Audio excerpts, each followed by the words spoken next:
Well, let's end the hour with a bit of democracy sausage. Jono Lee continues to be on the road. He has found himself in Queanbeyan. He's in the seat of Eden-Monaro. This is a seat that has, well, been a bellwether for most of the time. We still call it a bellwether. It's an original Federation seat. Jonathan Lee is there. Jono, what have you found this morning? Have you been speaking to candidates and voters there?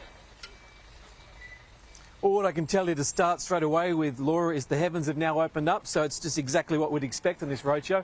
Everything is always open and available to us when it comes to the environments. We started this morning in Goulburn, actually, talking with locals about the cost of living, the cost of doing business. We went to Trapper's Bakery there. It's a bit of a famous institution just off the side of the highway. We had a great chat with a lady by the name of Jeanette, who talked about just how expensive energy prices are at the moment. Why is that significant? Well, it plays into all of the expenses that we're dealing with.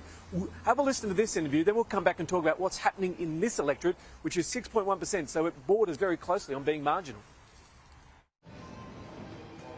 This looks impressive. Yeah, it absolutely is. We've got about 40 different varieties of sweets that we've got on display. What's it take to keep a business like this going? It takes a good manager. My daughter's a bloody lot better than I am. It started off with Dad back many years ago as a rabbit trapper, and then it's just progressed. And now it's a family business.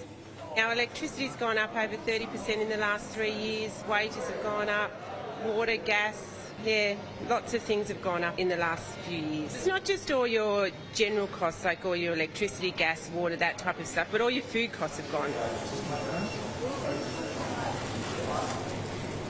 Thank you for having us.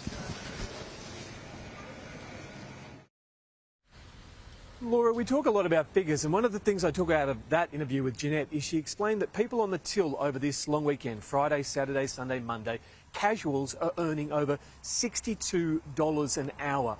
If you're a permanent member of staff, you're earning $57 an hour, and that's before businesses deal with things like superannuation costs, taxes that go to the government, insurance costs, God forbid anyone has an accident at work.